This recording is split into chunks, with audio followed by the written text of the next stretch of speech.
Ja, was soll ich euch sagen? Ich wurde verhaftet, verklagt und verurteilt. Und heute geht es mal um 3 Fälle, die dieses Jahr gegen mich geführt wurden. Und ich kann auch endlich was zum UEFA-Verfahren sagen.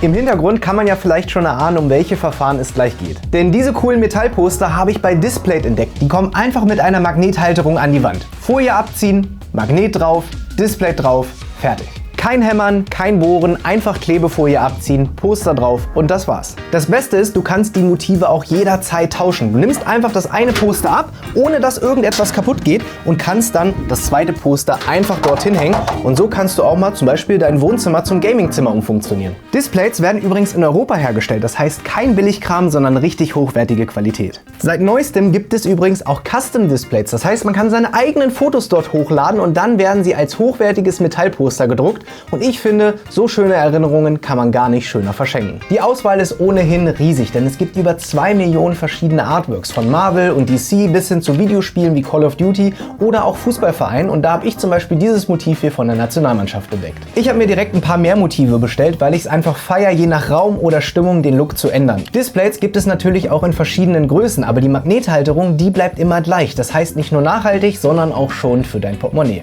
Und jetzt kommt's, denn mit meinem Code Marvin bekommst du mindestens 33% Rabatt. Das heißt, wenn du 1 bis 2 Displays bestellst, bekommst du 33% Rabatt.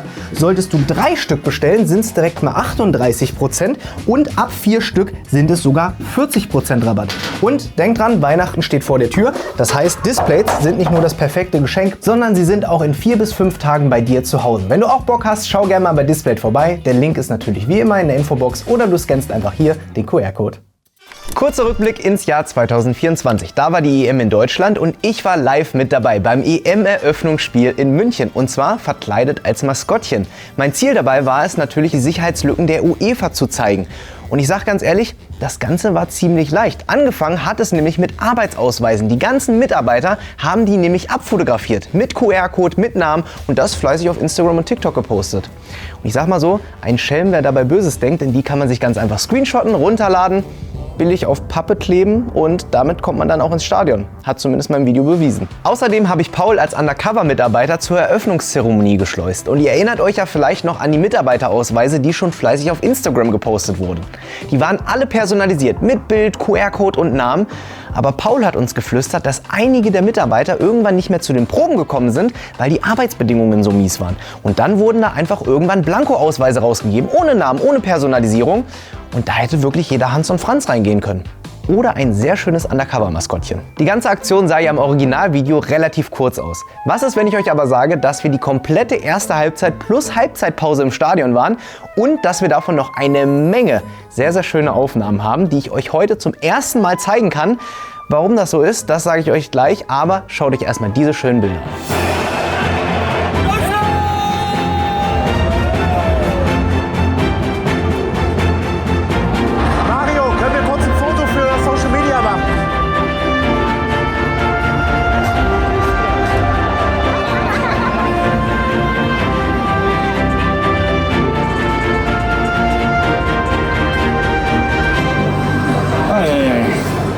Also, liebe Freunde, ich war bei der Eröffnungszeremonie der EM dabei und ja, ich habe mir einen Kopfhörer hier reingeklebt, damit ich die anderen Leute höre. Ich weiß auch gar nicht, was ich jetzt noch machen soll. Ich habe fest damit geplant, dass ich jetzt schon wieder im Bus nach Hause sitze und ich bin immer noch hier. Und alle denken, ich bin das echte Maskottchen. Selbst die Veranstalter haben uns zwar eben rausgeschickt während des Spiels, aber nicht, weil ich irgendwie schlecht performt habe, sondern damit ich meine Ruhezeiten einhalte und mich mal abreagiere und mal zur Ruhe komme und nicht so viel schwitze. Irgendwann wurden wir dann aber entdeckt und die Sache eskalierte relativ schnell. Erst haben wir mit UEFA-Mitarbeitern gesprochen, dann mit Securities und irgendwann dann auch mit der Polizei. Dann wurden wir festgenommen, von uns wurden Fotos gemacht, wir haben Fingerabdrücke abgegeben und, das ist auch der Grund, warum ihr die Aufnahmen jetzt zum ersten Mal gesehen habt, unsere Sachen wurden einkassiert. Für mehrere Monate waren unsere Handys weg, ein AirPod, mehrere Mikrofone, SD-Karten und natürlich das wunderschöne Maskottchenkostüm. Den Feierabend durften wir dann für 4 bis 5 Stunden in der Gefangenen-Sammelzelle genießen, bevor wir dann entlassen wurden. Ich natürlich ohne Bärenkostüm, das heißt, heißt in kurzen Sachen, durchgeschwitzt und ohne Schuhe, ins Taxi und ins Hotel. Eigentlich war nämlich geplant, dass wir noch eine Nacht in München bleiben, das ganze Video fertig drehen, schneiden und direkt online stellen. Aber in dem Moment, als ich barfuß wieder ins Hotelzimmer kam, wurde mir das erste Mal so richtig bewusst, dass auch noch weitere Polizeimaßnahmen folgen können. Zum Beispiel die Beschlagnahmung der SD-Karte.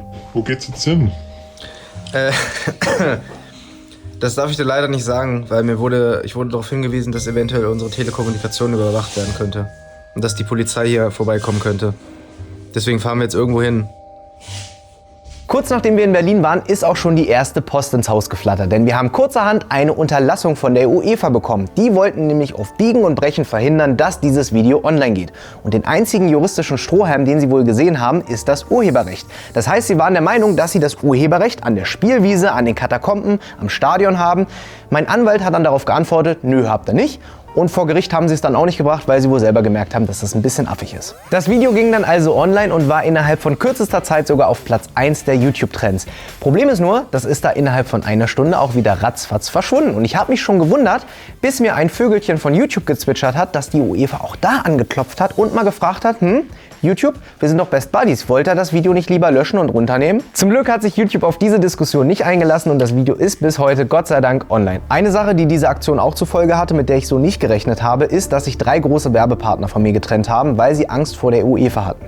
Das bedeutete für uns, dass Verträge in Höhe von 140.000 Euro Produktionsbudget einfach gecancelt wurden, die wir schon so fest verplant hatten und mit denen wir gerne neue Formate produziert hätten. Auch heutzutage finde ich, dass es das Risiko wert war, um die Leute darauf aufmerksam zu machen, dass die UEFA ihr Sicherheitskonzept überdenken sollte. Springen wir mal in die Gegenwart. Mittlerweile haben wir auch Akteneinsicht bekommen. Ich sage euch, da stehen sehr, sehr interessante Sachen drin, aus denen ich leider natürlich nicht zitieren darf, aber Stand ist, dass nach 1,5 Jahren das Verfahren immer noch läuft. Wenn ich schon mal hier sitze und das Ausmaß dieser Aktion spüre, dann ist es mir auch nochmal wichtig zu betonen, auch wenn das Video natürlich unterhaltsam ausgestaltet wurde, verfolgt es natürlich einen tieferen Sinn. Ich kann heutzutage immer noch nicht glauben, dass die Sicherheit von mindestens 60.000 Menschen in diesem Stadion an Minijobbern in Sicherheitswesten geklammert wurde. Das heißt, da wurden einfach 520-Euro-Jobber, die keine Erfahrung haben, eingestellt, um die Sicherheit zu gewährleisten. Einfach nur, damit die UEFA richtig viel Geld verdient. Und das Ganze möchte ich euch auch mal mit Zahlen belegen, denn Stand Juni 2024 rechnete die UEFA mit 2,4 Milliarden Umsatz und 1 Milliarde Gewinn. Städte, Länder und Kommunen planen hingegen mit Ausgaben von rund 650 Millionen Euro für Polizei und verpflichtende Fanfeste. Ein Großteil der Kosten trägt der Steuerzahler, also du und ich, während die UEFA so richtig viel Geld scheffelt. Und trotz dieser ganzen Fakten sehe ich ein paar Tage später den Gewerkschaftschef der bayerischen Polizei bei Stern TV sitzen und er behauptet, dass ich das Ganze nur für Geld und für Likes machen würde. Aber es geht hier um eines, Follower, Likes, eine Bühne zu haben und man verdient hier mit Straftaten Geld und das kann nicht sein. Während er von seinem Trip ein wunderschönes Insta-Reel hochlädt, von der Flugzeugreise bis zum Foto mit Steffen Halaschka und wie das Ganze damals noch im Fernsehen aussah, damit sich auch ja jeder daran erinnert.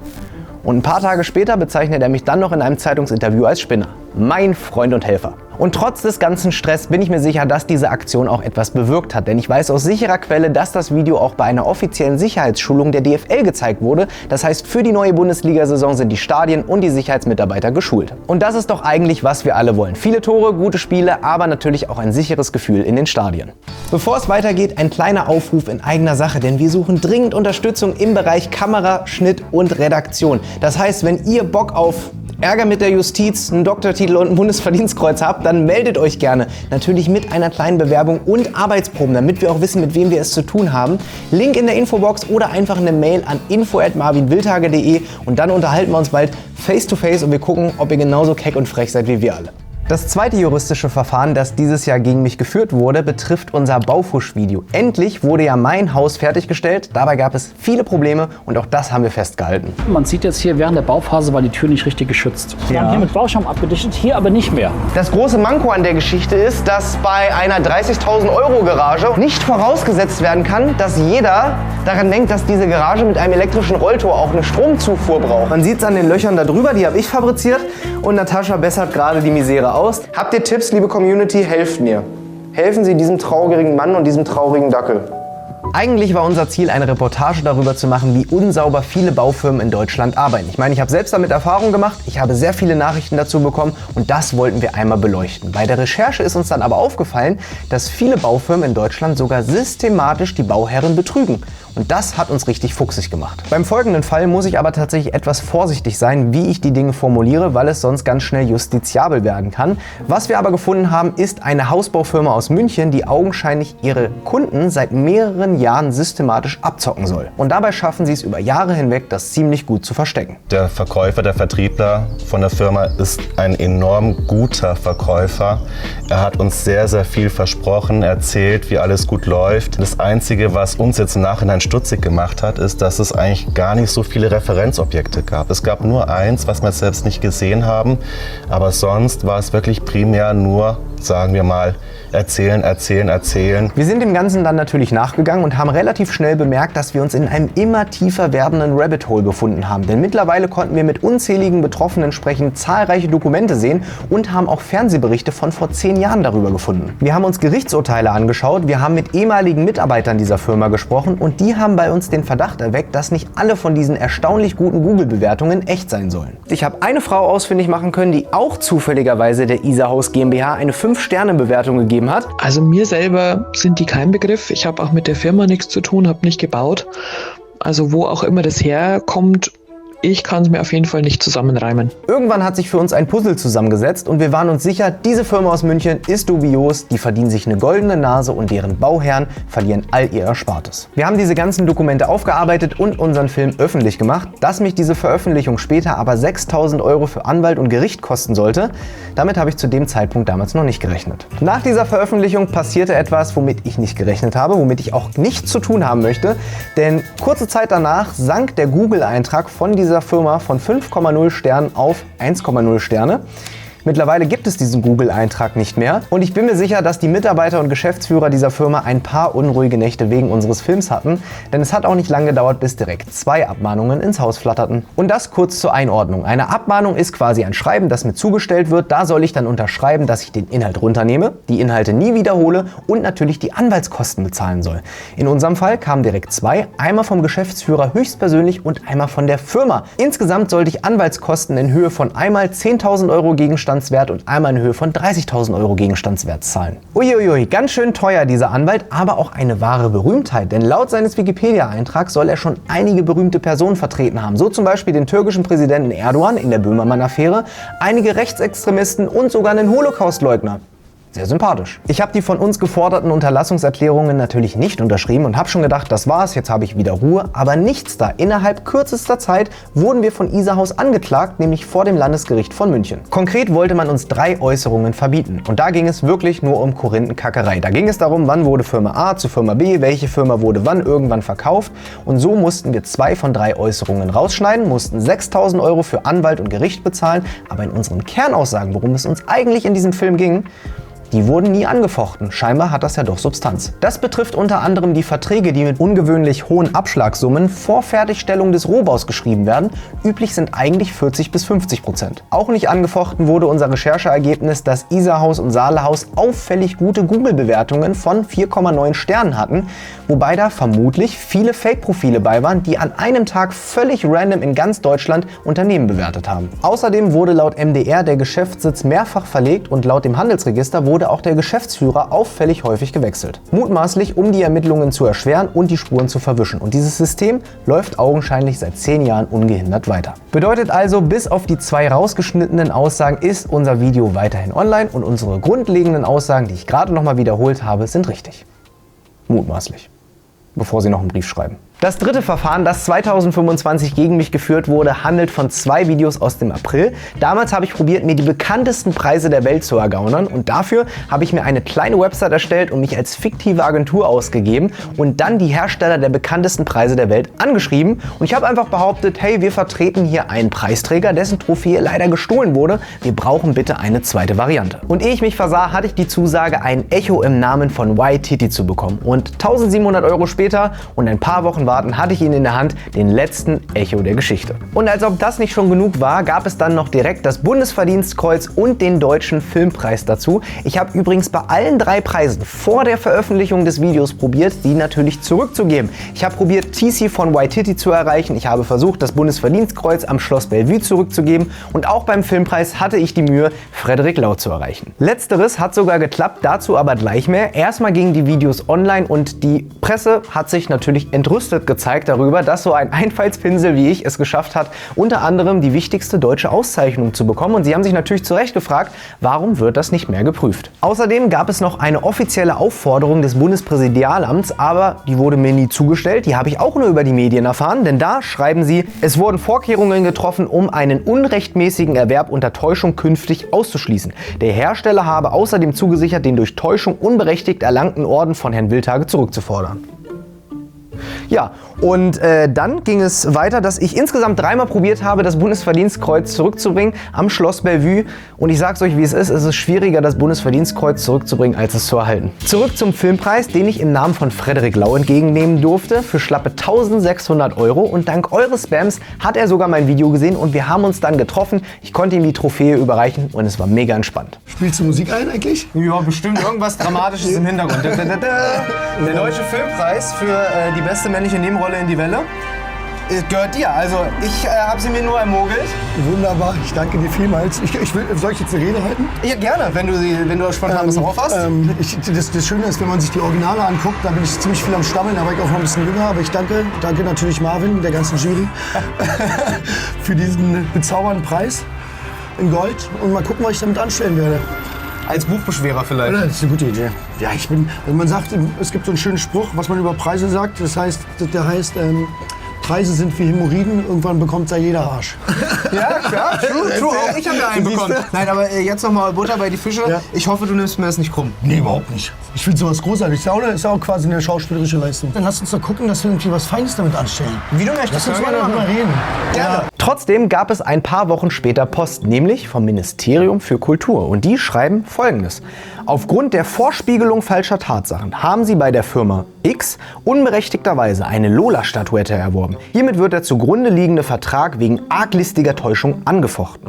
Im Rahmen der Rückabwicklung des Kaufvertrages sind sie zur unverzüglichen Rücksendung der Lola-Statuette an die Firma X aufgefordert. Sollte bis zum 3.6.2025 kein Eingang erfolgen, sehen wir uns gezwungen, weitere Schritte einzuleiten. Darauf habe ich erstmal geantwortet, dass ich mit dem Ministerium für Kultur gar keinen Kaufvertrag habe und ich deswegen natürlich nicht weiß, welchen Kaufvertrag sie hier denn anfechten wollen. Deshalb habe ich mich davon auch nicht beeinflussen lassen und die Versteigerung für den guten Zweck über United Charity war ein voller Erfolg. Wir haben 3.600 € für den guten Zweck bekommen und zwar für die Herzenswünsche e.V. Die erfüllen schwerkranken Kindern Träume und können mit der Kohle richtig was anstellen. Wenn ihr da noch was drauflegen wollt, Link natürlich in der Infobox. Nichtsdestotrotz leben wir ja in einem Bürokratiestaat und wie sollte es anders sein, habe ich natürlich nochmal Post vom Ministerium für Kultur bekommen und zwar am 31.07. Das heißt viel Zeit später als unsere Versteigerung. Scheinbar haben die einfach nicht mitbekommen und sie schreiben da Folgendes.